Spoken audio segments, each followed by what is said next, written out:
Hello and welcome. Today, we're going to transport ourselves to an ancient battlefield, Kurukshetra, just moments before a war that's about to change the world. But the real battle, the one we're going to focus on, isn't the one with bows and arrows. No, it's the one raging inside the heart of the army's greatest warrior, a conflict that makes us question everything we think we know about strength. So what happens? This is the exact problem that our hero Arjuna is facing. Now this man is a legendary archer. He's ready for battle, but when he looks across the field, something happens. He doesn't feel that rush of a warrior. Instead, he just freezes. And that moment sets the stage for a conversation that has fascinated people for thousands of years. So where does it all begin? Well, it starts with a simple request. Arjuna asks his charioteer, who is none other than Krishna, to drive him right into the middle of the two armies. He just wants to get a good look at the enemy. But what he sees there, well, it changes absolutely everything. All right, this brings us to chapter 1, verse 27. Let's just take a moment to listen to the original Sanskrit, the very words that capture this incredible moment. Tan samiksha sakonteya sarvan bandun avasitan kripaya paraya vishto vishidan idam abravit.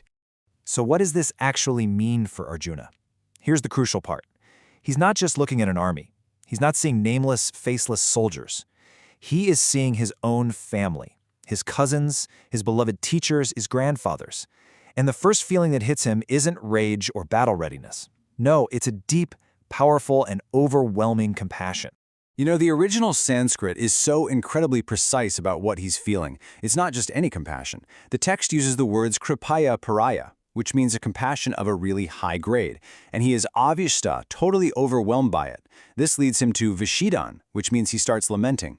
These aren't just descriptions, they're like a diagnosis for a soul in deep, deep sorrow.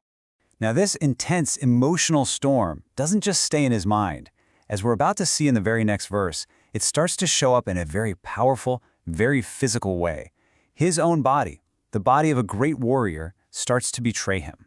So in verse 28, Arjuna turns to his guide, to Krishna, and tells him exactly what's happening. Listen to this. Jashwayamam swajanam Krishna yuyutsim samupastitam siddhanti mama gatrani mukham cha parishushati.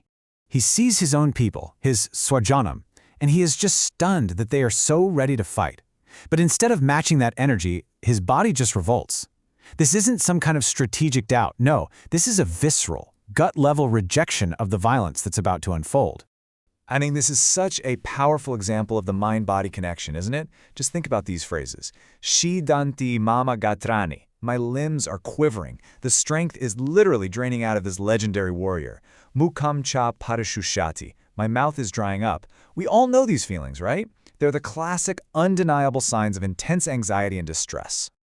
Okay, so this brings us to the big question. We have a warrior, shaking, overcome with emotion, who just can't bring himself to fight. Our first instinct maybe is to call this weakness, right? But is that the whole story? Or is there a much, much deeper way to understand what's happening to Arjuna? So you've got two ways of looking at this. On one hand, you could say he's just a warrior losing his nerve.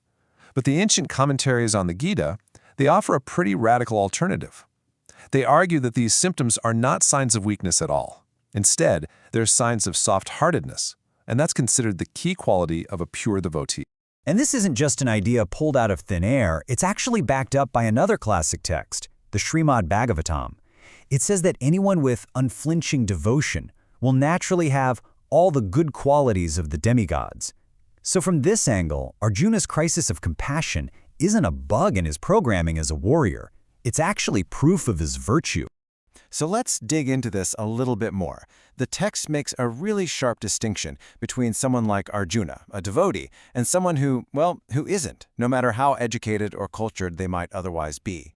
You can really see the difference laid out here.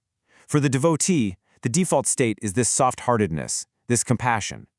The non-devotee, on the other hand, is said to be driven by more external, material things. And thinking about it this way completely reframes Arjuna's crisis. It's not a failure of courage.